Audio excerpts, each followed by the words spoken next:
Kenapa penampilan kita seperti kita saat ini? Sebagian besar disebabkan oleh planet bumi kita, atmosfer, dan gravitasinya. Ya, aspek-aspek seperti itu. Saat berlibur ke pantai selama seminggu, kulitmu mencoklat. Jelas. Tapi bagaimana jika kita hidup di planet lain? Seorang astronaut menghabiskan setahun penuh untuk tinggal di stasiun luar angkasa internasional.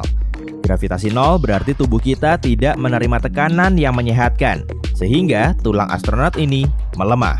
Begitu pula ototnya. Gravitasi nol juga menyebabkan lebih banyak ruang di antara tulang belakangnya, sehingga dia menjadi lebih tinggi. Dan itu cuma dalam setahun. Makin lama kamu di pantai, makin gelap pula kulit coklatmu. Jadi, bagaimana jika kita pindah ke Mars? Perubahan besar pertama yang mungkin terasa setelah beberapa ratus tahun adalah kerangka barumu. Gravitasi di Mars jauh lebih rendah dibanding bumi. Jadi, otot dan tulangmu mungkin menyusut, yang pastinya tidak cocok untuk bertahan hidup di planet baru. Gravitasi ini akan membuat kita merasakan berat badan dengan berbeda. Kalau beratmu 75 kg di bumi, beratmu di Mars hanya akan terasa sekitar 25 kg. Kamu perlu makan lebih banyak agar lebih kuat dan lebih besar untuk beradaptasi dengan gravitasi Mars yang lemah. Sip, saatnya membentuk tulang, organ, dan otot yang lebih besar serta kuat. Akan ada satu perubahan dramatis lain. Organ terbesarmu, yaitu kulit, adalah pelindung terpenting yang melindungimu dari apapun. Kuman, angin, sinar UV, terlihat super seram karena kamu tinggal tulang. Semuanya itu berkat kulitmu. Kamu mungkin akan butuh kulit baru. Bagaimana kalau kulit jingga? Maaf kalau kecewa, tapi kulit hijau cuma ada di film-film. Ku beritahu ya, karotenoid memberikan perlindungan yang baik terhadap sinar UV. Dan karotenoid bisa kamu temukan di wortel, ubi jalar, paprika, tomat, labu. Dengan membuka pasar di Mars, dijamin kamu cuan. Makin banyak sayuran yang kamu makan, makin jingga pula kulitmu. Dengan mengikuti diet spesial dan mengenakan perlengkapan berteknologi tinggi, kemungkinan besar suatu hari tinggal di Mars mungkin menjadi hal lumrah. Hidup di Merkurius akan jauh lebih sulit. Merkurius adalah planet terdekat matahari dan pastinya lebih panas dibanding bumi. Tapi anehnya masih kalah panas dibanding Venus. Suhunya sangat panas pada siang hari, sekitar 426 derajat Celcius. Tapi pada malam hari, suhunya turun ke minus 180 derajat. Siang hari di Merkurius agak gila. Coba bayangkan hari-hari ketika kamu punya banyak tugas, tapi tidak kunjung beres. Tenang, solusinya pindah saja ke Merkurius. Sehari di planet ini berlangsung sama seperti 58 hari di bumi. Artinya, akan ada banyak waktu bagimu untuk bobok-bobok siang, tapi sepertinya kamu malah akan bosan. Tapi, aku punya satu solusi bagus. Entah bagaimana, kalau terbuat dari logam seperti titanium, nikel, atau platinum, kita bisa bertahan dalam kondisi ekstrem di sana. Kehidupan di Venus akan jauh lebih buruk dibanding Merkurius atau Mars. Tekanan mungkin bukan masalah. Yang kamu akan rasakan hanya sakit kepala berkepanjangan. Berdiri di Venus seperti berada di air dengan kedalaman 1 km. Dan kamu tahu apa yang kita butuhkan untuk menjalani hari di sini? Coklat. Maksudku udara. Di Venus jumlah udaranya tidak banyak. Karbon dioksida melimpah di mana-mana dan permukaan planetnya amat sangat kering. Berarti di sana pasti panas. Ya, kira-kira sekitar 465 derajat saja. Ada beberapa spesies bumi yang mampu bertahan hidup di titik didih air. Dan dengan bermutasi sedemikian rupa, mereka bisa menahan panas luar biasa di Venus. Salah satu spesies mikrob di bumi mampu menahan rekor 130 derajat Celcius sejauh ini. Lantas, transformasi tubuh seperti apa yang akan terjadi pada manusia? Ingin tinggal di Venus? Kamu mungkin harus berubah menjadi mikrob kecil hanya untuk bertahan hidup. Untungnya, atmosfer Venus mengandung fosfina yang tidak baik bagi manusia, tapi disukai mikrob. Tapi karena belum menjadi mikrob, kamu perlu memakai peralatan khusus untuk mengontrol tekanan dan memberimu udara. Mungkin begini pemandangannya.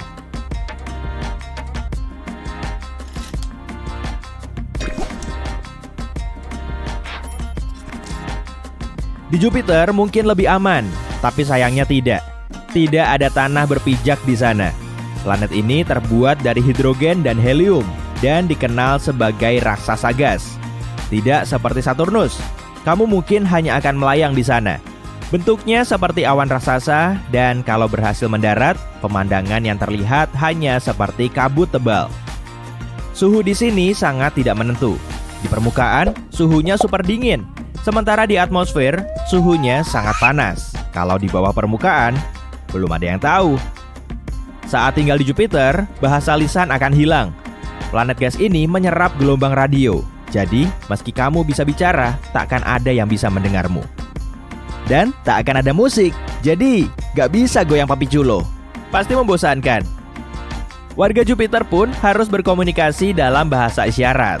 Sip, tapi tidak semudah itu juga. Atmosfer di Jupiter sangat kacau. Banyak sekali angin dan awan gas. Kamu mungkin tak akan bisa melihat apapun. Jadi, entah bagaimana solusinya, namun Jupiter tetaplah indah. Saking besarnya, semua planet lain di tata surya kita bisa dimasukkan ke dalamnya dan bahkan masih ada sisa ruang. Perjalanan ke Saturnus akan membutuhkan sekitar 10 tahun dan waktumu ini akan terbuang percuma. Sebagian besar Saturnus terbuat dari lapisan gas dan tidak punya permukaan solid. Jadi, bertani, membangun gedung, atau aktivitas normal bumi lainnya tidak mungkin dilakukan di sini. Sebelum mendarat di Saturnus, kamu mungkin ingin menjelajahi cincinnya yang terkenal. Tapi, pasti susah. Sebab cincin-cincin ini terbuat dari jutaan pecahan es yang mengapung di angkasa, yang pastinya sulit dibuat es serut. Kamu mungkin mengira Saturnus adalah destinasi yang seru. Suhu beberapa lapisan bola gas raksasa ini sebenarnya lumayan bagus. Dengan menyelam ke Saturnus, kamu akan bertemu lapisan bermolekul cair dengan suhu dingin 0 derajat Celcius. Itu seperti Kanada Utara, Alaska, dan Swedia. Tapi kamu tidak bisa menapakkan kaki di sana. Bagaimanapun, cuma satu lapisan kecil ini saja yang bersuhu lumayan. Sementara sisanya sangat dingin. Jadi, kalau masih ingin tinggal di Saturnus, ada beberapa hal yang harus kamu lakukan. Tidak repot kok. Kamu cukup berubah menjadi semacam bola salju. Bagaimana dengan Uranus? Di Uranus, waktu agak aneh. Jadi, kalau kamu mau mencari tempat liburan seru, silakan pilih planet ini. Liburan 2 minggu di bumi berlangsung selama 3 tahun di Uranus. Bahkan ada laut di sini. Kalau kamu mengidamkan liburan pantai, masalahnya cuma satu. Lautnya terbuat dari amonia yang baunya menyengat dan sering dipakai untuk bersih-bersih. Dan perhatikan tempat mendarat ya. Kalau salah mendarat, kamu mungkin akan menghabiskan setahun penuh tanpa sinar matahari. Seperti apa perubahanmu jika harus menghabiskan setahun penuh di tengah musim dingin Uranus yang gelap dan membeku? Kita butuh mata lebih besar untuk melihat dalam gelap, ditambah kulit lebih tebal untuk menahan dingin. Sistem pendengaran baru seperti lumba-lumba juga mungkin terbentuk. Neptunus, planet gas lainnya, tapi para ilmuwan memperkirakan ada inti padat di dalamnya. Kalau berani hidup di Neptunus, kamu mungkin akan berubah menjadi reptil luar angkasa atau ikan kosmik yang tanpa henti melayang di permukaan. Gravitasi di Neptunus agak lebih kuat daripada bumi. Tetap saja, akan sangat sulit untuk menetap di satu tempat. Angin di sana sangat kuat. Kamu harus jauh lebih berat untuk menahannya. Waktunya menjelajah lagi. Wuhuu! Tapi planet ini sangat mustahil untuk dihuni. Para ilmuwan bahkan tidak ingin mengirim pesawat luar angkasa lain ke sana. Selamat datang di Pluto. Dingin membeku, kecil, dan amat sangat jauh. Sepertinya kurang menarik ya. Pluto bahkan lebih kecil daripada bulan kita. Akan sangat sulit untuk tinggal di planet ini karena tak akan ada lagi lapangan bulu tangkis. Kamu mungkin harus membuat mesin besar untuk memutar planet ini, sejenis mesin gravitasi buatan. Selain planet ini perlu diputar, kamu juga perlu bergerak seharian. Kamu butuh sistem saraf baru agar tidak merasa mual. Tapi, Pluto masih punya sisi positif. Ada lautan air cair di bawah permukaannya dan pegunungan es. Kalau kamu punya kru terlatih dan peralatan mahal dan persediaan makan rutin dari bumi, aduh, repot juga ya. Spagetifikasi, jangan terburu-buru memilih sausnya dulu. Kamu bisa mengalami ini jika mencoba hidup di lubang hitam. Spaghettifikasi adalah proses meremas objek, seperti kamu misalnya, menjadi strip kosmik yang panjang dan tipis. Nah, kabar baiknya, kamu akan menjadi jauh lebih tinggi. Kabar buruknya, kamu akan menjadi lebih kurus dibanding sehelai rambut manusia. Gimana? Udahan rebahannya? Aku punya tugas berat untuk kamu nih. Tenang aja, seru kok. Kamu bakal pergi ke beberapa planet di tata surya dan mencoba lari di sana. Yuk cari tahu di mana kamu bisa lari paling cepat dan di mana kamu nggak bisa jalan. Pria tercepat di bumi, Usain Bolt, bisa lari dengan kecepatan rata-rata 38 km per jam. Tapi kecepatan tertingginya 43 km per jam. Sayangnya, gak semua orang kayak Usain Bolt. Rata-rata orang lari pada kecepatan 10-13 km per jam. Tapi mungkin di planet lain, kamu bisa mengalahkan rekor sprinter asal Jamaika ini. Kita bahas dulu apa yang bakal memengaruhi kecepatan lari kamu di planet lain ya. Gravitasi. Kekuatan gravitasi di planet yang kamu kunjungi bakal berpengaruh pada berat badanmu. Dan seringkali semakin berat bobotmu, semakin lambat larimu. Di semua planet lain yang ada di tata surya kecuali bumi, kamu harus memakai baju astronaut yang besar. Tanpa itu kamu nggak bisa bertahan. Jangan lupa juga kondisi cuaca ekstrem di kebanyakan planet, bisa dingin banget atau panas banget, bisa juga sangat berangin. Kita mulai perjalanannya ya, pakai sabuk pengamanmu. Planet pertama kita adalah Merkurius. Saat kamu mengintip lewat jendela pesawat antariksa, kamu melihat planet ini mirip banget sama bulan. Tapi beberapa saat kemudian, kamu sadar itu cuma ilusi. Ada banyak kawah akibat batuan luar angkasa di seluruh permukaan Merkurius. Ini bisa bikin tugas kamu lebih susah di planet ini. Hal ini dan baju astronaut jelas, tapi kamu nggak akan bisa bertahan di Merkurius tanpa perlindungan itu. Suhu di planet ini ekstrem, 420 derajat Celcius pada siang hari dan minus 179 pada malam hari. Tapi ada satu hal yang bisa menguntungkanmu di planet yang gak ramah ini. Misalnya berat badanmu di bumi 70 kg, di Merkurius bakal menjadi 26 kg. Artinya, meskipun pakai baju astronaut, kamu bisa bergerak lebih cepat daripada di bumi. Kalau berusaha keras, kecepatanmu bakal mencapai 21 km per jam. Selanjutnya Venus yang dijuluki bintang kejora. Saat mendekati planet ini, kamu melihat dunia yang sangat berbeda dengan planet kebiruan yang kamu lihat di buku. Sebelum mendarat, kamu harus melewati atmosfer super padat yang terdiri dari karbon dioksida. Selagi pesawat antariksa turun, kamu melihat awan asam sulfat tebal. Venus sering disebut kembaran bumi karena punya ukuran dan kepadatan yang sama. Gak heran, di Venus berat badanmu hampir sama kayak di bumi, 63 kg. Memang lebih ringan di sini, tapi jangan lupa baju astronautmu. Karena kondisi Venus hampir sama kayak di bumi, kamu bisa lari sedikit lebih cepat daripada di bumi, sekitar 14 km per jam. Kesan pertamamu tentang Mars adalah dingin banget. Suhu rata-rata di sini sekitar minus 62 derajat Celcius. Dari kejauhan saja, planet ini kelihatan kemerahan. Begitu kamu menginjak permukaan Mars, kamu tahu penyebabnya. Permukaannya dipenuhi debu warna karat. Debu halus itu juga mengapung di udara di sekitarmu. Kamu melihat warna keemasan, coklat, coklat tua, dan bahkan kehijauan di Mars. Ternyata itu dipengaruhi mineral yang ada di tanahnya. Tebal lapisan debunya berbeda-beda, tapi kebanyakan sekitar 2 meter. Itu bikin lari jadi lebih susah. Di Mars berat badanmu bakal jauh lebih ringan daripada di bumi, cuma 26 kg. Ini bakal membantumu mencapai kecepatan 19 km per jam. Hebat kan? Apa tuh di kejauhan? Mirip tornado. Itu badai debu. Berarti waktunya lari. Badai debu kadang menyelimuti seluruh planet ini dan kamu bahkan bisa melihat badai terbesar Mars dari bumi. Dan sekarang ada masalah nih. Jupiter dan Saturnus adalah raksasa gas. Selain itu, planet ini sangat besar sampai bisa menelan 1.300 bumi. Masalahnya planet ini nggak punya permukaan padat. Bayangkan kayak apa latihan larimu kalau kamu bisa lari di Jupiter.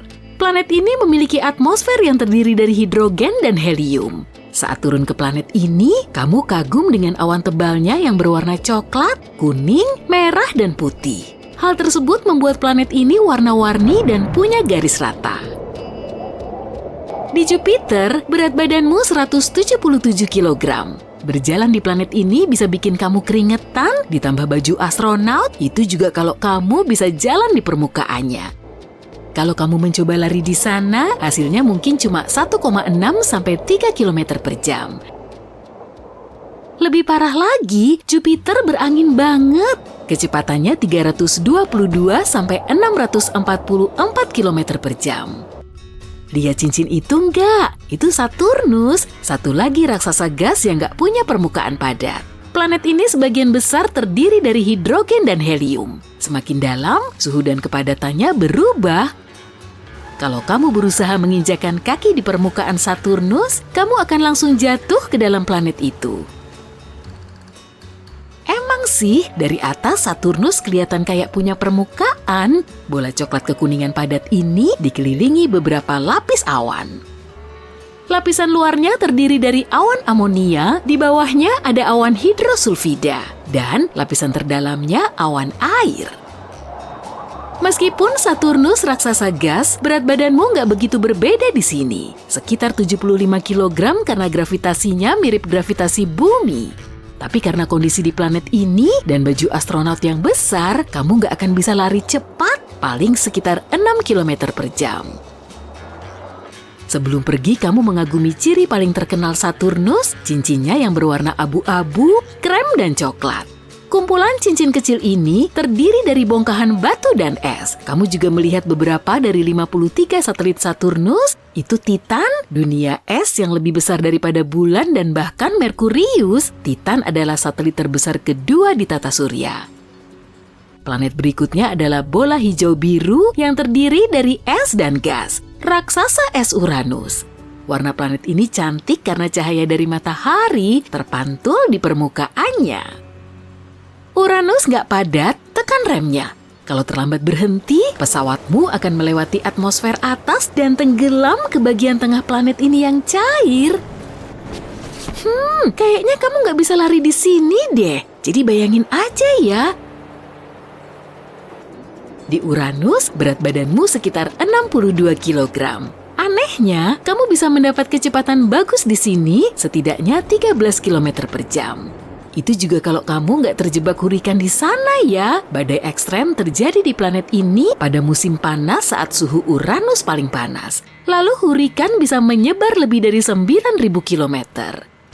Ukuran planet terjauh dari matahari, Neptunus, adalah 4 kali ukuran bumi, tapi 17 kali lebih berat. Permukaan biru yang kamu lihat saat mendekati Neptunus sebenarnya lapisan gas yang berputar dan awan permanen.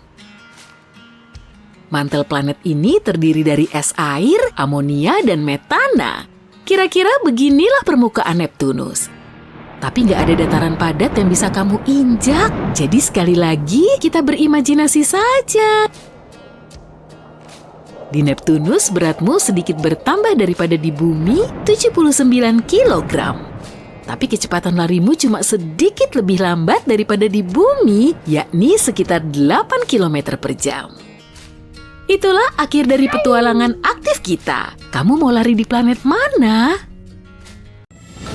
Biasanya ketika kita melihat foto-foto astronot di luar angkasa, kita bisa melihat bahwa mereka terikat pada pesawat ruang angkasa. Tapi ada seorang astronot pemberani yang mengambil langkah liar ke tempat yang tidak diketahui tanpa tali pengaman yang menghubungkannya dengan pesawat ulang-alik. Pria pemberani ini adalah Bruce McCandless, dan dia melakukan aksi itu pada tahun 1984. Bagaimana dia bisa kembali? Kamu mungkin bertanya-tanya. Dia melakukan trik keren ini dengan menggunakan jetpack nitrogen yang oleh NASA disebut sebagai Main Maneuvering Unit. Pada awalnya, dia mencoba beberapa uji coba manuver di ruang muatan Challenger. Dan hanya setelah dia memastikan semuanya baik-baik saja, McCandless memutuskan untuk melakukannya dan meluncur sejauh 100 meter dari pesawat ulang-alik. Sedikit statistik yang menyedihkan di sini. Dari 430 orang yang telah melakukan lompatan keluar angkasa, 18 orang sayangnya kehilangan nyawa mereka, yang memberi kita tingkat kematian lebih dari 4%. Dengan angka-angka ini bisa dikatakan bahwa pesawat ulang-alik adalah alat transportasi yang paling tidak aman di luar sana. Baiklah, mari kita buat sedikit lebih jelas. Jika kita menghitung angkanya dengan lebih baik, kita bisa mendapat persentase yang lebih kecil. Tapi bagaimana caranya? Nah, 4% sedikit menyesatkan, karena ketika kita menghitung, kita mengambil semua penerbangan luar angkasa. Namun, beberapa orang terbang beberapa kali, yang mengurangi kemungkinannya. Dengan lebih dari 600 kursi yang terisi di 113 penerbangan ulang-alik, tingkat kematian yang sebenarnya untuk misi pesawat ulang-alik sebenarnya mendekati 2%. Mari kita uji pengetahuan umummu sekarang. Jadi, apa makhluk hidup pertama yang dikirim ke luar angkasa? Jika jawabanmu adalah monyet, kamu tidak benar. Mereka yang menjawab anjing, maaf, tapi itu juga tidak benar. Pada tanggal 9 Juli 1946, lalat buah menjadi makhluk hidup pertama yang berhasil mencapai ruang angkasa dalam penerbangan roket suborbital V2. Kemudian pada tanggal 20 Februari 1947, lalat-lalat kecil ini kembali dengan selamat dari perjalanan mereka, membuka pintu bagi eksplorasi ruang angkasa manusia di masa depan. Sebelum kita mengirim mamalia luar angkasa, seperti monyet Rhesus albert II pada tahun 1949 atau anjing luar angkasa yang terkenal, para ilmuwan menghabiskan banyak waktu untuk mempelajari lalat buah untuk melihat bagaimana mereka bereaksi terhadap radiasi dan kondisi perjalanan luar angkasa. Para peneliti mulai menggunakan lalat buah untuk eksperimen pada tahun 1910-an. Coba tebak mengapa? Karena kita manusia berbagi banyak gen dengan hama menjijikan ini. Bayangkan jika kamu mendengar musik yang menyeramkan secara tiba-tiba saat tidak ada apapun di sekitarmu dan tidak ada seorang pun yang bisa menolongmu. Sekarang bayangkan betapa hebatnya pengalaman ini bagi para astronot yang mendengar musik menyeramkan di pesawat ulang-alik mereka. Beberapa bulan sebelum pendaratan di bulan, para astronot Apollo 10 mengorbit bulan untuk menguji peralatan saat mereka mendengar suara-suara audio yang aneh. Astronot Eugene Cernan mencatat semua suara menakutkan itu dan bercanda bahwa suara-suara itu seperti musik yang aneh. Pada saat itu, para astronot tidak melakukan kontak dengan mission control. Mereka berada di sisi gelap bulan. Meskipun suara-suara itu menyerupai sesuatu dari film fiksi ilmiah, NASA meremehkannya karena mereka fokus pada kesehatan mental para astronot. Meskipun ada spekulasi selama bertahun-tahun, sumber suara tersebut masih belum diketahui, dengan teori yang berkisar dari gangguan radio hingga aktivitas partikel bermuatan. Cernan kemudian mengatakan bahwa mereka tidak menganggapnya serius dan tidak melaporkannya setelah misi. Kemungkinan kita telah menerima pesan dari teman baru dari galaksi lain, tapi kita gagal memahaminya. Pada bulan Agustus 1977, beberapa astronom yang menggunakan teleskop radio Big Ear di Universitas Ohio menangkap sinyal radio pita sempit yang aneh dari rasi bintang Sagittarius yang berlangsung selama 72 detik. Sinyal tersebut berdengung pada frekuensi 1420 MHz yang sangat signifikan karena cocok dalam emisi alami dari hidrogen. Frekuensi ini telah ditandai oleh para ilmuwan hampir 2 dekade sebelumnya sebagai pilihan yang mungkin bagi peradaban luar angkasa yang mencoba menghubungi mereka. Mereka menjulukinya sebagai sinyal wow setelah salah satu astronom menulis wow pada hasil cetakan mereka. Kita tidak pernah mendengar sinyal itu lagi dan tidak ada yang bisa menjelaskan asal-usulnya secara memuaskan.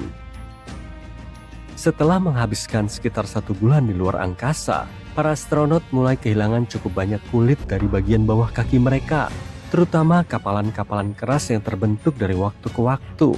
Seorang astronot bahkan menelepon mission control dengan sedikit panik ketika dia melihat sebagian tumitnya melayang dalam gravitasi nol. Tapi jangan khawatir, saat kapalan lama terkelupas, kapalan baru akan muncul di bagian atas kaki mereka. Mereka membutuhkan cengkeraman itu untuk menahan semua pengekangan, seperti para pemain trapeze di udara. Berada di urutan pertama dan melihat darah sama menakutkannya dengan kedengarannya. Dan ya, dalam kondisi tanpa bobot di luar angkasa, darah tidak mengendap di tubuh bagian bawah seperti halnya di bumi. Hal ini dapat menyebabkan beberapa situasi yang mengkhawatirkan di dalam pesawat. Dorongan alamiah bersifat universal dimanapun lokasinya. Ada dua alasan utama mengapa para astronot tidak dapat menggunakan toilet tradisional di luar angkasa. Pertama, air adalah sumber daya yang sangat berharga di dalam pesawat ruang angkasa. Kedua, tidak ada aliran gravitasi air di luar angkasa. Air yang dapat diminum di stasiun luar angkasa ditampung di dalam kantong dan digunakan sebagaimana mestinya. Di lingkungan tanpa bobot, perangkat khusus dengan penyedot dan kantong sekali pakai digunakan untuk mengumpulkan limbah dengan penyimpanan yang diganti setiap 10 hari. Selain itu, pesawat ruang angkasa dilengkapi dengan sistem kompleks yang dirancang untuk mendaur ulang dan menyaring limbah cair, mengubahnya kembali menjadi air yang dapat digunakan untuk kebutuhan sehari-hari para astronot. Seolah-olah itu belum cukup, menghabiskan waktu yang lama melayang-layang di luar angkasa membawa tantangan lain. Tubuh bisa kehilangan kantong bursa, bantalan kecil yang berguna yang berada di antara sendi pinggul kita. Meskipun hal ini mungkin tidak menimbulkan masalah langsung di lingkungan tanpa gravitasi, kembali ke tanah yang kokoh dapat mengubah tindakan sederhana seperti duduk, baik di kursi atau di toilet, menjadi sebuah perjuangan yang nyata. Pergeseran cairan yang berkontribusi pada masalah terkait darah tidak berhenti di situ. Mereka juga dapat menimbulkan malapetaka pada sinus astronot, menciptakan rasa tersumbat yang konstan. Rasanya seperti tinggal di ruangan yang pengap sepanjang waktu, di mana kelegaan sepertinya jauh dari jangkauan. Oleh karena itu, tantangan perjalanan ruang angkasa jangka panjang bertambah, membuat pengalaman ini menakutkan sekaligus mendebarkan. Tantangan lain yang dihadapi para astronot adalah kehilangan penglihatan, yang juga dikenal sebagai sindrom okular, yang terdengar sangat ilmiah. Meskipun penyebab pastinya masih menjadi misteri, diperkirakan tekanan ekstra pada otak dapat mengacaukan retina dan saraf optik. Dan inilah fakta menariknya, hal ini kebanyakan terjadi pada pria. Ngomong-ngomong, kamu mungkin berasumsi bahwa menutup mata di luar angkasa berarti gelap gulita, tapi sebenarnya tidak demikian. Karena tingkat radiasi yang tinggi, para astronot masih bisa melihat cahaya terang saat mereka melintasi bagian tertentu dari orbitnya. Ini adalah fenomena yang cukup aneh yang membuat mereka tetap waspada, bahkan dengan mata tertutup. Beralih ke topik lain, mari kita bahas tentang kesehatan tulang di luar angkasa. Ternyata menjadi tanpa bobot benar-benar dapat berdampak buruk pada tulang para astronot. Misalnya, mereka dapat kehilangan hingga 2% massa tulang mereka setiap bulannya. Dan itu cukup liar, tapi kabar baiknya, mereka telah menemukan rutinitas olahraga baru yang dapat membantu melawan pengeroposan tulang tersebut. Jadi meskipun perjalanan luar angkasa pasti memiliki tantangan, para peneliti bekerja keras untuk menjaga para astronot tetap dalam kondisi prima saat mereka menjelajahi alam semesta. Big Crunch adalah teori keren tentang bagaimana alam semesta akan berakhir, dan pada dasarnya merupakan kebalikan dari Big Bang. Jadi bayangkan alam semesta mengembang selama berabad-abad, tapi kemudian alam semesta menginjak rem dan mulai runtuh ke dalam dirinya sendiri. Bahkan mungkin membentuk lubang hitam yang sangat besar. Para ilmuwan sedang menyelidiki hal ini dengan memeriksa kepadatan alam semesta. Jika terlalu padat, keruntuhan seperti itu mungkin saja terjadi. Pada awalnya, orang mengira gravitasi pada akhirnya akan mengambil alih dan menghentikan pemuaian dari Big Bang. Tapi kemudian kita menemukan sesuatu yang misterius yang disebut energi gelap, yang justru mempercepat pemuaian alam semesta. Karena itu, tampaknya Big Crunch tidak mungkin terjadi. Saat ini, bukti-bukti menunjukkan kalau energi gelap akan terus ada. Jadi alam semesta akan terus memuai selamanya. Teleskop Antariksa James Webb atau JWST ibarat paparazi antar galaksi yang paling hebat. Teleskop ini memotret beberapa selebritas paling terkenal di alam semesta. Bintang, galaksi, eksoplanet, apapun namanya, teleskop antariksa James Webb akan memotretnya. Jadi, kalau kamu penggemar selebritas kosmik, ayo kita lihat foto-foto bertabur bintang terbaik ini. Nebula Carina. Foto nebula yang diberi nama Carina ini dipublikasikan pada tanggal 12 Juli. JWST memotret pemandangan indah nebula yang terletak sekitar 7.500 tahun cahaya dari bumi. Dijuluki tebing kosmik, nebula ini merupakan sarang bintang-bintang muda yang sebagian diantaranya beberapa kali lebih besar dari matahari. Nebula Carina adalah pemandangan langit yang terletak di rasi bintang Carina bagian selatan. Nebula ini sangat besar, kira-kira lebarnya 260 tahun cahaya. Bintang-bintang masif di dalam nebula ini sangat terang dan panas, sehingga menciptakan awan gas dan debu yang bercahaya di sekelilingnya. Nebula Carina juga terdiri dari awan gas dan debu yang berputar-putar, tempat bintang-bintang baru dilahirkan. Gas ini menciut karena beratnya sendiri, menjadi lebih panas dan lebih padat, dan semua ini akhirnya berujung pada pembentukan bintang-bintang baru. Akan tetapi, Nebula Carina bukan hanya tempat pembentukan bintang yang tenang. Ini merupakan tempat terjadinya beberapa peristiwa paling destruktif di alam semesta yang menciptakan gelombang kejut masif yang melenyapkan semua yang dilaluinya. Sangat kacau dan keren. Quintet Stephan. Foto ini juga diunggah pada tanggal 12 Juli. Quintet Stephan adalah kelompok visual 5 galaksi yang berada pada jarak yang sangat jauh dari kita, yaitu sekitar 290 juta tahun cahaya di rasi bintang Pegasus. Ini seperti reuni keluarga kosmik. Semua galaksi ini berhubungan dengan satu sama lain dan saling berinteraksi dengan cara yang menarik. Mereka saling tarik-menarik dengan gravitasi mereka dan terus-menerus bertukar gas dan debu. Interaksi ini menyebabkan beberapa galaksi bertabrakan dan menyatu yang bisa menghasilkan berbagai macam efek keren, seperti ledakan pembentukan bintang dan supernova. Berkat JWST, kita bisa melihat gelombang kejut, ekor pasang surut, dan detail menakjubkan lainnya dari galaksi-galaksi ini.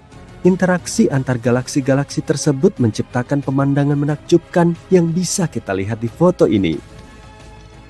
Jupiter. Inilah teman lama kita, si raksasa tua. Foto ini dipublikasikan oleh NASA pada tanggal 22 Agustus. Jupiter adalah planet terbesar di tata surya dan dikenal memiliki banyak bulan serta awan indah yang berputar-putar. Planet ini juga memiliki sistem cincin seperti halnya Saturnus yang terdiri dari partikel-partikel kecil debu yang mengitari planet ini. Cincin-cincin ini jauh lebih kecil dan tidak terlalu terlihat dibanding cincin Saturnus, tapi masih cukup indah. Jupiter juga memiliki aurora yang merupakan pertunjukan cahaya berwarna-warni di atmosfer planet ini. Aurora ini disebabkan oleh partikel bermuatan dari angin matahari yang berinteraksi dengan medan magnet Jupiter. Sama seperti di bumi, aurora bisa dilihat di dekat kutub-kutub planet. Tapi, aurora ini jauh lebih terang dan lebih kuat daripada aurora bumi. Kita bahkan bisa melihat pertunjukan cahaya yang luar biasa ini dari luar angkasa. Dan sekarang kita akhirnya bisa memotret pemandangan memukau ini. Foto JWST memperlihatkan aurora Jupiter, cincin-cincinnya, dan bahkan 2 bulannya, yaitu Amalthea dan Adrastea. Sungguh menakjubkan betapa terang dan jernihnya kedua bulan tersebut dalam foto ini. Galaksi Cartwheel. NASA merilis foto ini pada tanggal 2 Agustus. Foto ini memperlihatkan galaksi Cartwheel dan teman-temannya. Galaksi Cartwheel mendapatkan namanya dari bentuknya. Bentuknya memang seperti roda gerobak, bukan? Galaksi ini merupakan kumpulan bintang, gas, dan debu raksasa yang berputar-putar yang terletak di kedalaman ruang angkasa. Bentuknya seperti kincir dengan lengan-lengan spiral yang panjang. Lengan-lengan ini disatukan oleh gravitasi di bagian tengah yang merupakan rumah bagi lubang hitam supermasif. Tapi galaksi Cartwheel sedikit berbeda dengan galaksi-galaksi spiral lainnya. Galaksi ini terbentuk ketika galaksi yang lebih kecil bertabrakan dengan galaksi yang lebih besar, menciptakan gelombang kejut yang menggetarkan gas dan debu. Kita harus mengunjungi galaksi ini suatu hari nanti. Pasti akan jadi perjalanan yang seru. Galaksi spiral M74. Ini dia galaksi spiral lainnya. NASA merilis foto ini pada tanggal 22 Juli. JWST harus mencari celah di antara lapisan debu dan gas tebal untuk bisa melihat gugus bintang yang indah ini. M74 termasuk dalam kelas khusus galaksi spiral yang dikenal sebagai galaksi berdesain agung. Artinya, lengan-lengan spiralnya terlihat jelas dan tampak menonjol. Berbagai hal menakjubkan terjadi di dalam galaksi spiral. supernova, bintang-bintang yang dilahirkan di dalam awan gas dan debu, dan banyak keajaiban kosmik lainnya. Gas dan debu bercahaya, bintang-bintang terang, dan pola lengan spiral yang berputar-putar menjadikan galaksi spiral sebagai salah satu objek terindah di alam semesta. Kita bisa melihatnya dengan jelas pada foto M74. Nebula Tarantula. Foto nebula yang diberi nama menyeramkan Tarantula ini dipublikasikan pada tanggal 6 September. Foto ini mencakup area sepanjang 340 tahun cahaya, jarak yang sangat jauh. Berkat foto ini, para astronom berhasil menemukan bintang-bintang muda yang sebelumnya diselimuti debu. Nebula Tarantula terletak 160.000 tahun cahaya jauhnya dari kita, di awan Magellan Besar. Ini merupakan area pembentukan bintang terbesar dan paling terang di grup lokal, yaitu galaksi-galaksi yang berada paling dekat dengan Bima Sakti. Penamaannya diambil dari bentuknya yang mirip kaki tarantula besar. Wilayah ini sangat luas, lebarnya sekitar 1000 tahun cahaya, dan merupakan rumah bagi bintang-bintang yang paling masif dan bercahaya di alam semesta. Salah satu alasan kenapa nebula Tarantula menarik bagi para ilmuwan adalah komposisinya. Komposisinya mirip dengan daerah bintang-bintang di Cosmic Noon, yaitu kondisi alam semesta kita saat masih berusia beberapa miliar tahun. Pada saat itu, pembentukan bintang berada pada puncaknya. Berkat teleskop Webb, kita bisa mempelajari galaksi ini dengan lebih baik dan mengetahui seperti apa alam semesta kita saat berada di puncaknya. Cincin Neptunus. Foto ini dipublikasikan pada tanggal 21 September 2022. Dalam foto ini kita bahkan bisa melihat 6 bulan kecil di dekat Neptunus dengan Triton yang bersinar terang di sudut kiri atas. Kalian tidak mengira itu matahari, bukan? Dan ya, Neptunus juga memiliki cincin. Cincin ini seperti aksesori kosmik terbaik karena menambah sentuhan kemewahan dan gaya pada planet ini. Tapi tidak seperti perhiasan duniawi lainnya. Cincin-cincin ini terbuat dari partikel-partikel kecil debu, bukan berlian atau emas. Ada 5 cincin yang diketahui mengelilingi Neptunus, yaitu cincin Gale, Le Verrier, Le Sol, Arago, dan Adams. Para ilmuwan menduga cincin-cincin ini masih relatif muda, jauh lebih muda dari tata surya, dan jauh lebih muda dari misalnya cincin Uranus. Cincin-cincin ini mungkin terbentuk saat salah satu bulan terdalam Neptunus berada terlalu dekat dengan planet ini dan terkoyak oleh gravitasi. Kita belum pernah melihat cincin Neptunus seterang ini sejak Voyager 2 melintasinya pada tahun 1989. Jadi, ini kesempatan bagus untuk melihat cincin-cincin ini lebih dekat. Pilar-pilar penciptaan. Foto ini diterbitkan pada tanggal 19 Oktober. Pilar-pilar penciptaan menjadi terkenal berkat teleskop Hubble, tapi foto ini sangat tajam dan jauh lebih detail.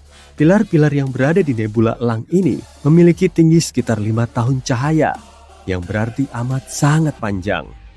Dan mereka tampak seperti formasi batuan yang megah, hanya saja jauh lebih transparan. Seperti layaknya latar film Hollywood, tempat ini penuh dengan aksi dan efek khusus. Ini merupakan tempat terjadinya proses-proses paling dramatis di alam semesta. Gas dan debu menciut karena gravitasinya sendiri, membentuk gumpalan-gumpalan yang pada akhirnya akan menjadi bintang. Tempat ini penuh dengan radiasi yang kuat, semburan partikel berenergi tinggi, dan supernova, seperti versi kosmik dari Survivor. Dan kalau itu belum cukup menyeramkan, berikut foto lain yang dipublikasikan oleh NASA pada tanggal 19 Oktober. Mereka membagikan tepat sebelum Halloween. Di sini, pilar-pilar itu tampak seperti tangan yang sedang menggapai sesuatu. Nah, semua foto ini memberi kita pemandangan yang benar-benar menakjubkan. Foto-foto ini mengingatkan kita akan kompleksitas alam semesta yang luar biasa dan hal-hal menakjubkan yang terjadi bahkan di sudut-sudut tergelap dan terpencil dari kosmos. Mari berharap teleskop James Webb akan terus memukau kita di masa depan. Jupiter punya 79 satelit yang sudah kita kenal. 4 diantaranya paling besar dan menarik. Kita biasa menyebutnya sebagai satelit Galileo. Nama keempat satelit ini berasal dari Galileo Galilei yang telah menemukannya pada abad ke-17. Meski punya persamaan, keempat satelit Galileo ini sangat berlainan. Europa berukuran paling kecil di antara semua satelit Galileo dan diameternya 3000 km. Satelit mungil ini mengitari Jupiter tiap 3,5 hari. Gambar pertamanya diambil pada tahun 1970-an. Dan sebagian besar permukaannya terdiri dari es cair. Europa punya banyak retakan tanah panjang yang bisa mencapai 1,5 km dan dapat meluas hingga ribuan kilometer. Retakan ini mungkin telah terbentuk saat kerak Europa tertarik oleh pasang surut lautan misterius di bawah permukaannya. Pada tahun 2012, para ilmuwan menemukan semburan uap air di dekat kutub selatan Europa yang tingginya sampai 200 km. Semburan ini bisa membantu mereka nyari tahu kandungannya tanpa harus mendarat di permukaannya. Mereka menduga ada lautan luas yang terkubur sedalam 15 sampai 25 km di bawah permukaan padatnya. Lautan ini mungkin sedalam 65 sampai 160 km. Meski diameter Europa cuma seperempatnya bumi, kandungan airnya 2 kali lebih banyak dari semua lautan kita. Lautan ini menjadi lingkungan potensial bagi makhluk hidup. Ilmuwan meyakini seluruh kerak es Europa mengapung di atas lautan. Kerak es ini mungkin berotasi penuh mengitari Europa tiap 12.000 tahun. Dalam foto yang diambil pesawat antariksa Galileo, ada bintik coklat gelap berukuran kecil yang berdiameter 10 km dan terbentuk saat zat panas yang gak padat mencapai permukaan. Zat panas ini mungkin telah mendorong atau memecah kerak Europa. Permukaan Europa terbentuk oleh medan tak beraturan, berupa area kasar yang dikelilingi permukaan lebih halus. Ekuatornya mungkin tertutup oleh bongkahan es runcing bernama Penetentes yang tingginya bisa sampai 15 meter. Bumi kita juga punya es kayak gini, terutama di dataran tinggi yang kering, tapi ukurannya nggak sebesar Penetentes di Europa. Bulan kita punya lebih dari 5.000 kawah besar yang berdiameter lebih dari 25 km. Permukaan Europa nggak dipenuhi kawah benturan dan umurnya mungkin belum sampai 50 juta tahun. Artinya, permukaannya terus mengalami perubahan. Europa bersuhu dingin dan menjadi salah satu objek padat antariksa yang paling mulus di tata surya. Makanya, Europa 5 kali lebih terang dari bulan kita. Satelit ini berada di bawah ledakan radiasi konstan dari Jupiter. Karena radiasinya sangat kuat, kita nggak akan bisa bertahan di situ meski cuma 1 hari. Jarak Europa ke matahari 5 kali lebih jauh dari jarak bumi ke sang bintang. Dan di sini hampir nggak ada sinar matahari. Bahkan suhu rata-rata minusnya 160 derajat Celcius di ekuator dan sekitar minus 220 derajat Celcius di kutubnya. Sekitar 40 tahun yang lalu, pesawat luar angkasa Voyager 1 mendekati satelit berbatu, Io, dan rupanya satelit ini menjadi jawarannya aktivitas vulkanik di tata surya kita. Io adalah satelit terdalam kelima Jupiter yang berumur 4,5 miliar tahun, hampir sama dengan sang planet. Ukurannya mirip bulan, kepadatan dan gravitasinya juga hampir sama. Banyak satelit di tata surya kita terdiri dari silikat dan es cair, tapi Io terbuat dari besi dan batu silikat. Di Io juga ada aurora yang cantik. Saat satelit ini mengitari Jupiter, auroranya bisa meredup atau semakin terang, tapi selalu ada. Io relatif dekat dengan Jupiter, hampir 420.000 km di atas puncak awannya. Kalau kamu mengamati Jupiter dari permukaan Io, ukurannya di angkasa akan 40 kali lebih besar dari bulan kita. Langit di situ sangat cantik. Io perlu mengitari planetnya selama 42,5 jam, sementara bulan kita perlu waktu hampir sebulan. Di beberapa area, efek air pasang Io bisa sampai setinggi 100 meter, mirip seperti di bumi. Gravitasi bulan kita menyebabkan pasang surut. Io nggak punya lautan, tapi permukaannya terus bergerak naik turun, mirip lift yang membawa kita ke bawah, kemudian naik ke lantai 30. Gravitasi Jupiter dan satelit besarnya mempengaruhi Io. Jadi, gaya pasang di permukaannya 5 kali lebih kuat dari pasang laut tertinggi di bumi. Akibatnya, bagian dalam Io sangat panas sehingga sejumlah materi di intinya meleleh, mendidih, dan terdorong keluar. Setelah menghasilkan lubang di tanah, materi ini kemudian berubah menjadi gunung berapi. Aktivitas vulkanik di Io paling tinggi di tata surya kita. Di permukaannya terdapat lebih dari 400 gunung berapi dan 150 diantaranya terus-terusan meletus. Sebagian diantaranya juga ada yang menyemburkan gas panas setinggi 320 km. Permukaannya sangat sulit ditapaki karena ada aliran lava besar, banyak danau lava, dan gunung raksasa yang terus runtuh. Ganymede, satelit terbesar di tata surya kita, juga punya lautan air paling luas. Volumenya 26% lebih besar dari Merkurius, tapi nggak terlalu padat. Satelit raksasa ini punya kerak es cair setebal 15 km. Mungkin di bawahnya ada lautan luas yang berwujud cair. Kedalamannya bisa mencapai 100 km, atau 10 kali lipatnya titik terdalam di lautan bumi. Pesawat luar angkasa spacecraft juga mendeteksi tutup kutub yang terbuat dari air beku. Ganymede terdiri dari setengah batu dan setengah air, termasuk sedikit logam dan es. Atmosfernya sangat tipis dan nggak mengandung oksigen. Lautan ini kemungkinan besar nggak menyimpan kehidupan. Bumi bisa dijadikan sebagai contoh planet yang dihuni mikroba dan makhluk hidup khusus tanpa sinar matahari. Tapi lautan Ganymede sangat dalam dan tekanannya super kuat. Jadi, air di bagian bawahnya kemungkinan telah terkompres lagi menjadi es. Bentuk kehidupan di kedalaman laut di bumi bisa bertahan berkat ventilasi panas yang mengeluarkan mineral. Hal yang sama nggak akan terjadi di Ganymede karena lautan dan intinya mungkin dibatasi es tebal.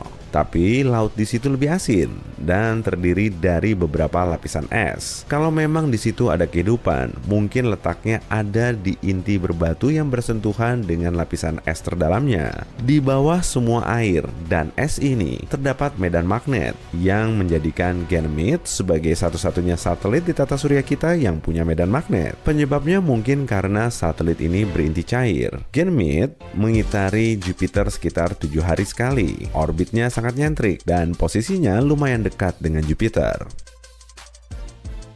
Gravitasi Ganymede, Io, dan Europa saling tarik-menarik. Saat Ganymede mengorbit Jupiter 1 kali, Europa sudah 2 kali, dan Io sudah mengorbitnya sampai 4 kali. Sepertiga permukaan Ganymede berupa area gelap yang luas, dan 2/3-nya lebih cerah. Area gelap ini lebih tua dan punya lebih banyak kawah. Area yang lebih cerah punya rangkaian pegunungan selebar 700 meter dan sepanjang ribuan kilometer. Callisto, bulan terbesar ketiga di tata surya kita, berdiameter 4.820 km dan mengelilingi Jupiter selama 17 hari di bumi dalam 1 kali orbit. Atmosfernya sangat tipis dan di situ ada banyak kawah benturan, tapi kerak kuno di dasarnya sudah berumur lebih dari 4 miliar tahun.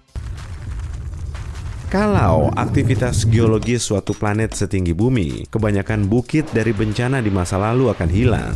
Air, gunung berapi, gerakan lempeng tektonik, aktivitas manusia, dan cuaca bisa mengubah permukaan planet. Callisto nggak pernah mengalami semua itu. Para ilmuwan mengira satelit ini pernah diselimuti laut yang membeku. Callisto sering ditabrak meteor, meski sering juga luput dari target. Meski begitu, Callisto tetap punya sejumlah kawah yang cukup cantik. Misalnya Valhalla, kawah multi cincin terbesar di tata surya kita ini berdiameter 4.000 km. Kawah utama di Callisto punya cincin paling banyak di antara objek antariksa lain. Objek yang telah menabrak satelit ini pasti cukup besar karena bisa menembus kerak tipis sampai airnya menyebar ke permukaan. Dan di bawah kerak tipis ini mungkin ada lautan asin atau es lembut.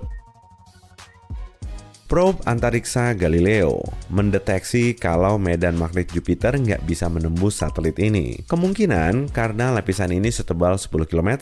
Karena itulah Callisto sulit dijelajah. Satelit seperti Europa punya celah yang bisa mengeluarkan air dari lautan di bawah permukaannya. Tapi untuk menjelajahi Callisto dan nyari tahu masa lalunya, ilmuwan harus menggunakan cara lama dengan menggali keraknya. Kalau kita mau menjelajahi bagian luar tata surya, Callisto akan menjadi tempat yang bagus karena radiasi Jupiter nggak sampai ke situ. Jadi, kita akan lebih aman.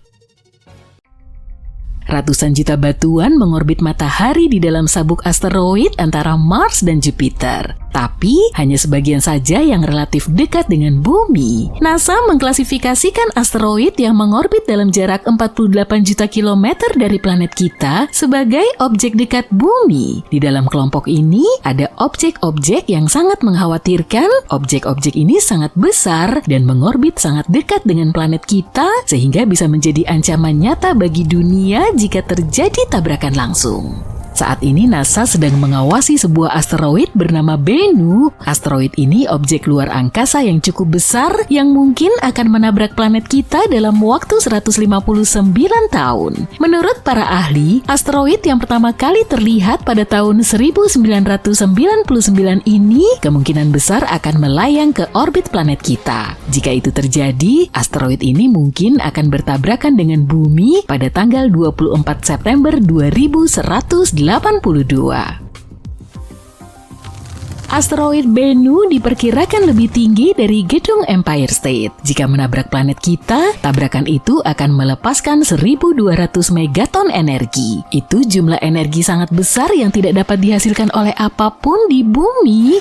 Para ilmuwan dari NASA meyakini bahwa saat melintas di abad ke-22, ada kemungkinan kecil asteroid ini akan melewati gravitational keyhole. Ini adalah wilayah antariksa yang bisa mengarahkan penjelajah antariksa ke jalur tertentu yang bisa mengakibatkan asteroid menabrak bumi. Bennu terbang melintasi planet kita setiap 6 tahun sekali. Bennu sudah 3 kali berpapasan dekat dengan bumi pada tahun 1999, 2005, dan 2011. Saat ini para ilmuwan memperkirakan kemungkinan asteroid itu menabrak planet kita pada tahun 2182 sebesar 1:2700. Itu lebih dari 5 kali lipat kemungkinan seseorang tersambar petir. Tapi, meskipun peluang Bennu bertabrakan dengan bumi saat ini cukup kecil, batu antariksa ini masih dikategorikan sebagai asteroid yang berpotensi berbahaya. Semua itu karena Bennu bisa berada sedekat 7,5 juta kilometer dari bumi. Itulah alasan kenapa ia juga diklasifikasikan sebagai objek dekat bumi.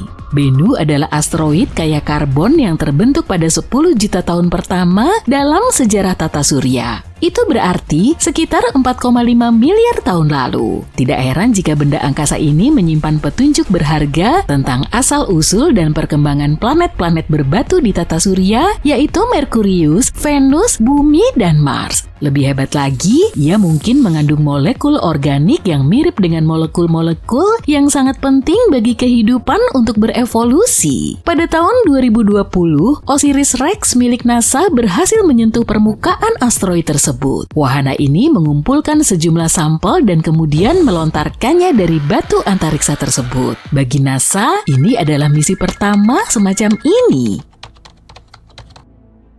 Tapi mungkin tidak akan mengejutkan jika Bennu bukanlah satu-satunya asteroid yang harus kita khawatirkan. Asteroid 99942 Apophis adalah benda angkasa lain yang harus kita waspadai. Ini objek dekat bumi dengan diameter sekitar 335 meter, ditemukan pada tahun 2004. Awalnya asteroid ini diidentifikasi sebagai salah satu asteroid paling berbahaya yang pernah terdeteksi.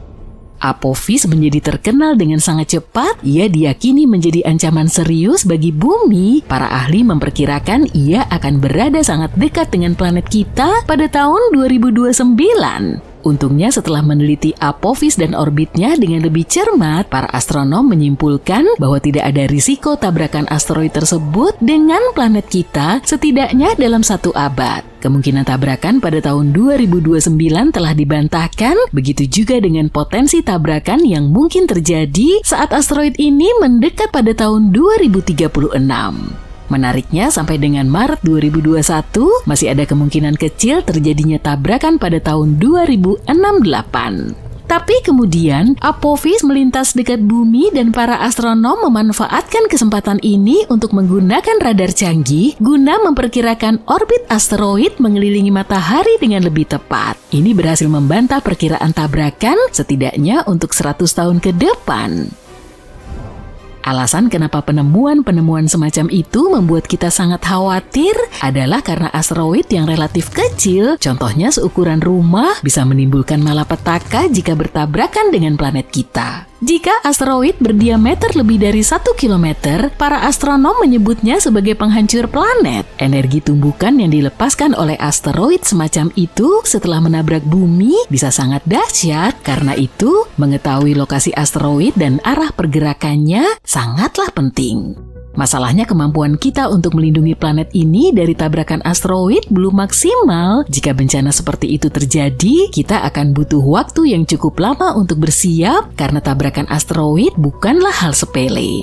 Mungkin situs tumbukan asteroid yang paling terkenal adalah Kawah Chicxulub. Ini adalah bukti tabrakan dahsyat yang menyebabkan kepunahan dinosaurus. Anehnya kawah ini tidak terlalu terlihat, tetapi beberapa kawah lainnya terlihat, misalnya Kawah Beringer di Arizona yang juga disebut Kawah Meteor. Agak mengerikan ya ketika kita memikirkan tabrakan yang menyebabkan kemunculannya.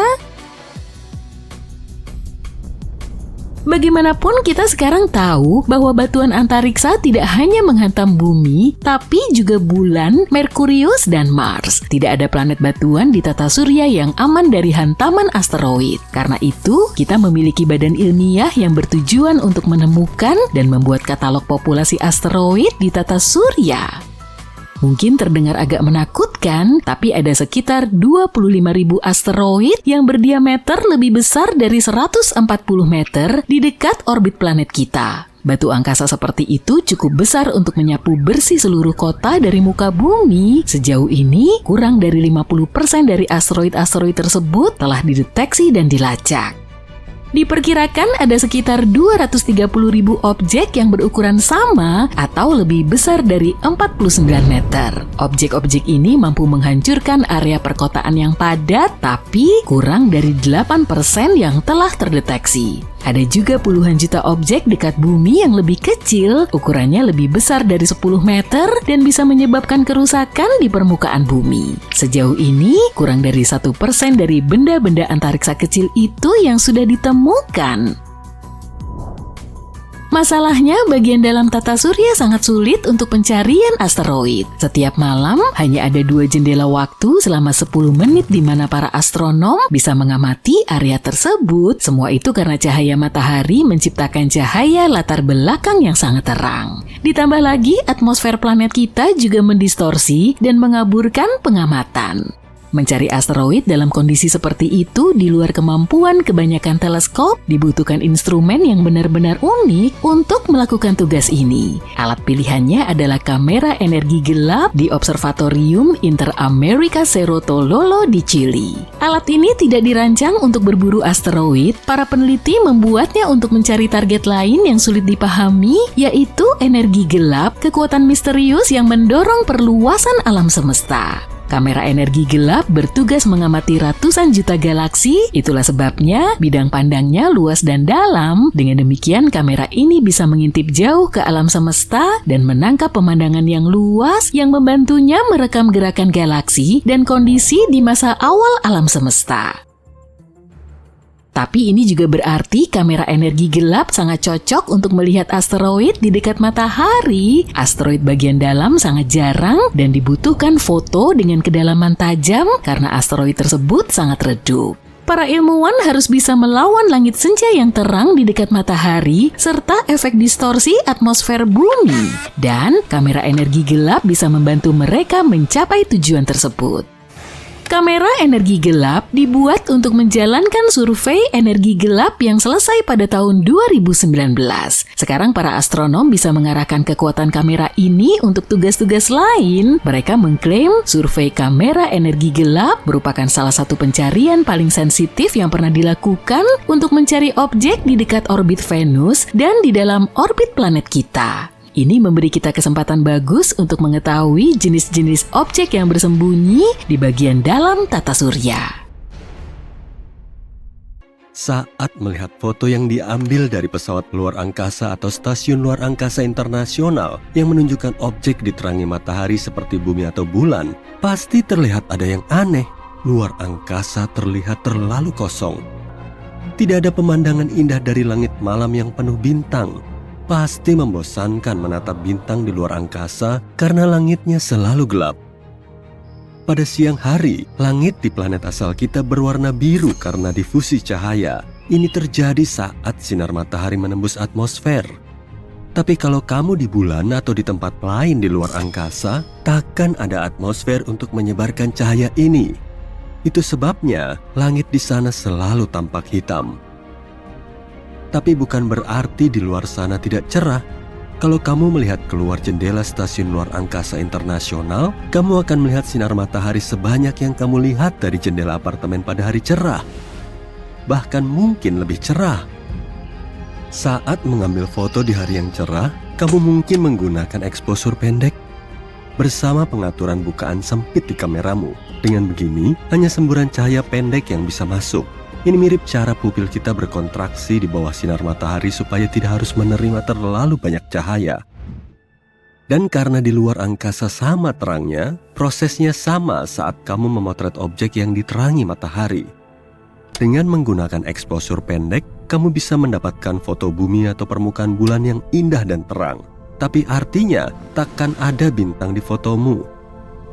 Dari atas sana, bintang-bintang relatif redup dan tidak memancarkan cukup cahaya untuk muncul di foto yang diambil dengan pengaturan seperti ini. Planet kita punya langit biru yang perlahan menjadi jingga kemerahan yang indah saat senja dan fajar. Tapi kalau kamu bisa mendapatkan kesempatan untuk melihat matahari terbenam di Mars, yang kamu lihat adalah sebaliknya. Langit siang berwarna jingga kecoklatan yang berubah kebiruan saat matahari terbenam. Pertama-tama, Mars lebih jauh dari matahari dibanding bumi. Jadi, saat melihat matahari dari permukaan Mars, tentu saja pemandangannya terlihat lebih redup dan lebih kecil. Dan bukan hanya itu, matahari yang diamati dari Mars hanyalah titik putih kebiruan yang dikelilingi oleh halo biru. Atmosfer tipis planet merah ini mengandung partikel debu besar yang menciptakan efek bernama pembiasan Mie. Ini terjadi saat diameter partikel di atmosfer hampir sama dengan panjang gelombang cahaya yang dibiaskan. Efek ini menyaring cahaya merah dari sinar matahari. Jadi, hanya cahaya biru yang sampai ke matamu di Mars. Kenapa bumi tak punya cincin? Semua raksasa gas di tata surya kita, Jupiter, Saturnus, Uranus, dan Neptunus punya cincin seperti ini. Sedangkan planet berbatu yaitu Merkurius, Venus, Bumi, dan Mars tidak. Ada dua teori tentang pembentukan cincin di sekitar planet. Mereka mungkin hanya sisa material dari masa ketika planet ini baru terbentuk. Atau mungkin merupakan sisa-sisa bulan yang dihancurkan oleh tabrakan dengan objek antariksa atau terkoyak oleh tarikan gravitasi planet induknya. Raksasa gas terbentuk di bagian terluar tata surya kita, sedangkan semua planet berbatu di bagian dalam. Jadi, mungkin planet dalam lebih terlindungi dari potensi tabrakan yang bisa membentuk cincinnya? Ada juga lebih banyak bulan di wilayah luar tata surya, yang menjadi alasan lain planet-planet di sana punya cincin. Selain itu, planet yang lebih besar punya gravitasi lebih kuat. Artinya mereka dapat menjaga cincin mereka tetap stabil setelah terbentuk. Beberapa ahli meyakini bumi pernah punya sistem cincin. Sebuah objek seukuran Mars mungkin telah menabrak planet asal kita yang mungkin menciptakan cincin puing-puing padat di sekitarnya. Beberapa ilmuwan berpikir puing-puing ini tidak membentuk cincin, melainkan apa yang kini kita kenal sebagai bulan. Mungkin ada planet raksasa yang bersembunyi di tepi tata surya, jauh di luar Neptunus. Para ilmuwan menyebut dunia hipotetis misterius ini sebagai planet 9. Jika memang ada, bentuknya mungkin mirip Uranus atau Neptunus dan 10 kali lebih besar daripada planet asal kita. Ini kemungkinan akan mengelilingi matahari, tapi di bagian terluar tata surya, sekitar 20 kali lebih jauh dari Neptunus. Teori menarik lainnya mengatakan bahwa planet 9 sebenarnya bisa menjadi lubang hitam seukuran limau gedang yang melengkungkan ruang dengan cara sama seperti planet besar. Meski kita pernah mengira zat ini langka di luar angkasa, air sebenarnya ada di seluruh tata surya kita. Misalnya, kamu bisa menemukan di asteroid dan komet. Air juga ada di kawah bulan dan Merkurius. Kami belum tahu apakah ada cukup air untuk mendukung koloni manusia jika kita memutuskan pindah ke sana. Tapi kumpulan air seperti ini pasti ada di sana. Mars juga punya air di kutubnya. Sebagian besar tersembunyi di lapisan es dan mungkin di bawah permukaan planet yang berdebu. Europa, bulan Jupiter, juga punya air. Ini kandidat paling mungkin untuk menampung kehidupan di luar bumi. Mungkin ada lautan air cair di bawah permukaannya yang beku. Europa mungkin mengandung air 2 kali lebih banyak dari gabungan semua lautan di bumi. Neptunus ternyata hangat. Meski jaraknya 30 kali lebih jauh dari matahari dibanding planet kita dan menerima lebih sedikit sinar matahari, Neptunus memancarkan lebih banyak panas daripada yang didapatnya. Neptunus juga punya aktivitas jauh lebih banyak di atmosfernya, terutama jika kamu membandingkannya dengan tetangganya, Uranus. Kedua planet ini memancarkan jumlah panas yang sama, meski Uranus jauh lebih dekat ke matahari dan tak ada yang tahu penyebabnya. Neptunus punya angin kencang yang mencapai kecepatan 2.400 km per jam. Bisakah mereka menghasilkan panas ini? Atau mungkin karena inti planet atau gaya gravitasinya? Ada lubang hitam besar yang meluncur di luar angkasa dengan kecepatan 8 juta km per jam. Para ilmuwan menemukannya menggunakan teleskop luar angkasa Hubble. Mereka meyakini beratnya setara 1 miliar matahari. Itu seharusnya berada di pusat galaksi rumahnya, tapi sejumlah gaya gravitasi mendorongnya. Pada satu titik, lubang hitam ini melepaskan diri dari galaksinya dan terus menjelajahi alam semesta. Untungnya, itu masih 8 miliar tahun lagi. Badai surya sangat kuat sehingga bisa membuat kita dalam kegelapan total. Pada Juli 2012, badai surya terkuat selama lebih dari 150 tahun meleset dengan tipis dari bumi. Ejeksi massa koronal atau CME adalah gelembung besar gas terionisasi. Mereka merobek orbit kita saat itu. Jika mereka telah menangkap planet kita di garis bidik, kita akan benar-benar berada di garis tembak. Kita akan menghadapi materi matahari yang meluncur ke bumi, merusak komputer, dan menyebabkan pemadaman listrik yang akan berlangsung berbulan-bulan. Badai surya yang mengejutkan menghantam kita pada 25 Juni 2022. Seorang fotografer berhasil menangkap aurora terang menakjubkan yang melintas di langit fajar di Calgary, Kanada, yang berlangsung selama 5 menit. Ini disebabkan oleh badai. Bintang vampir benar-benar ada loh. Mereka bagian dari bintang biner dan mengisap kehidupan dari bintang lain dalam sistemnya. Mereka melakukannya agar tetap menyala lebih lama. Bintang tersebut bekerja seperti ini. Bintang lebih kecil dengan massa lebih rendah mencuri bahan bakar hidrogen saudaranya untuk meningkatkan massanya sendiri. Bintang vampir ini makin panas, warnanya menjadi biru mencolok. Dengan begini, dia terlihat jauh lebih muda. Warna alam semesta dijuluki cosmic latte. Cahaya yang datang dari galaksi dan bintang di dalamnya, serta awan gas dan debu di alam semesta yang dapat diamati memiliki warna spesifik. Warnanya gading, hampir mendekati putih. Alam semesta berwarna krem karena cuma sedikit area yang menghasilkan cahaya hijau, kuning, dan merah daripada yang memancarkan warna biru.